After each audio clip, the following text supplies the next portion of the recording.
Good morning. I wanted to follow up on a couple of questions within the midterm, all right, that specifically relate to questions 22 and 23. Unfortunately, we did not have a chance to get to these last night, just simply due to a lack of time. So questions 22 and 23 specifically relate to Albert and his credit card debt and the interest that he pays each month, as well as two different scenarios where he's contemplating continuing to pay at his existing monthly rate of $400 per month, or he's contemplating dropping down to the minimum monthly payment of $80 per month. So let's walk through how much interest Albert will be charged the following month after he's paid his next payment. So within Excel, right, we know that Albert currently has a balance of $5,500, and we know that he's about to make a payment of $400. So his balance now is $5,500 minus $400, right? And we know that he gets charged 18% annual percentage rate interest on his particular credit card, but we also know that it compounds monthly. So we have to figure out what the 18% is on a per period basis. So we have to take the 18% and divide it by 12, the number of months in the year. And when we do that, we're finding the per period interest charge based upon Albert's credit card balance. And when we do that, we see that Albert would be charged interest in the amount of $76.50. Okay, fairly straightforward, just don't forget to adjust for compounding. And don't forget that he makes his next payment, so it's reducing his existing balance. Okay. Now we want to try to figure out how many months is it going to take for Albert, okay, to pay off his credit card bill if he doesn't add anything to his credit card and continues making that $400 a month payment. Okay, so what we're trying to find here is the number of periods. All right, so we're using Excel to use the equals NPER function. Okay.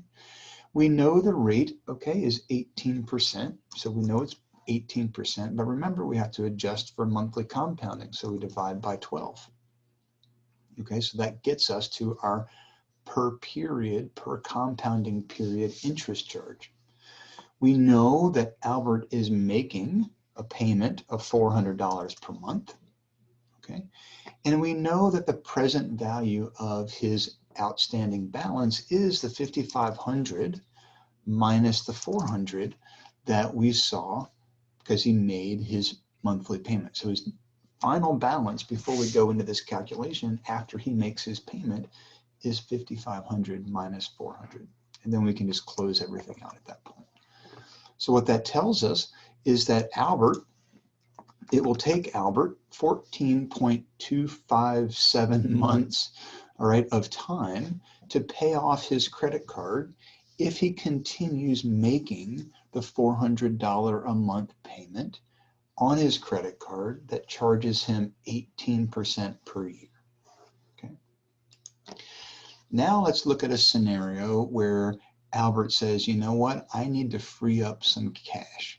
I need more operating income in my life. So I'm no longer going to pay the $400, right? I'm going to drop down to my minimum payment. Okay, and when we look at the minimum payment, okay, it tells us in the case that it's $80 per month. So we're going to use the equals NPER formula again. We're going to use the same 18% divided by 12, so a per period rate, except this time our payment's not going to be $400. It's going to be $80, right, on the same principal balance of $5,500 minus the $400 that he just made in terms of payment. And when we do that, we can see now if Albert moves to only paying the minimum amount on his credit card balance, he moves from being able to pay down his credit card balance in 14 months to 210 months of time. Okay, so you can see here that the reason for these questions is to give you perspective on why we should always be making more than simply the minimum payment on our credit cards, right?